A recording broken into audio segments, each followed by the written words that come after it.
सब सुन रहल छी कलवाही से आरएमपी के स्टूडियो के शानदार प्रस्तुति।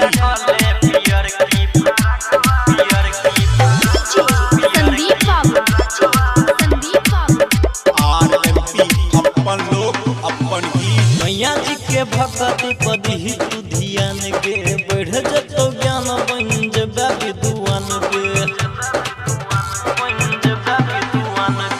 मैया जी के भक्ति पदी तू ध्यान के बढ़ जतो ज्ञान बन जबा विद्वान के जल्दी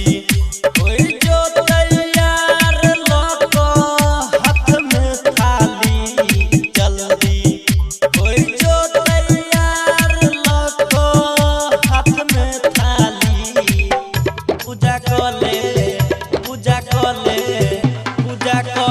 पियर की फराक वाली पूजा कले पियर की फराक वाली पूजा कले पियर की फराक वाली संदीप बाबू पूजा कले पियर की पूजा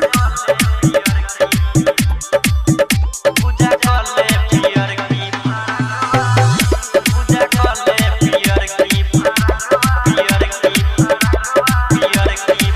माई के चरनिया में होई जो तू ठार गे कर दे तो सरदा मैया तोरो बेरा पार गे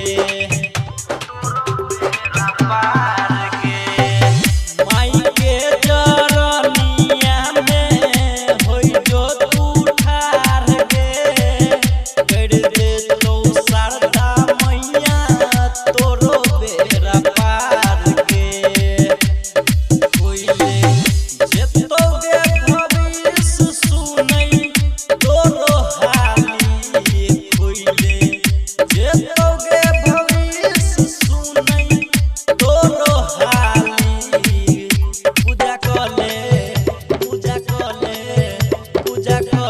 पियर की फराक वाली पूजा कले पियर की फराक वाली पूजा कले पियर की फराक वाली संदीप बाबू पूजा कले पियर की पूजा कले पियर की पूजा कले पियर की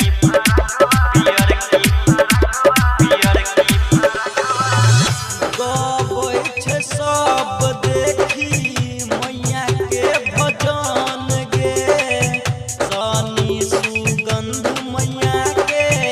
भक्ति में मगन गे गबै छै सब देखी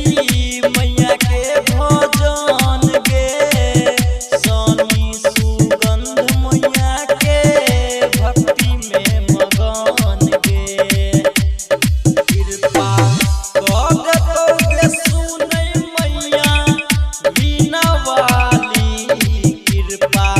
कगतोगे मैया सुनै बिना वाली पूजा कले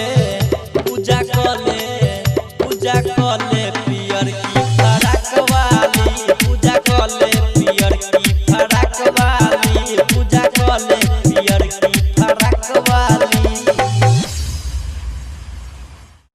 आरएमपी स्टूडियो के लाल बटन दबाकर सब्सक्राइब करी संग ही बेल आइकन के दबाना नहीं बिसरी ताकि अपने सबक समक्ष नव प्रस्तुति अभित रहे।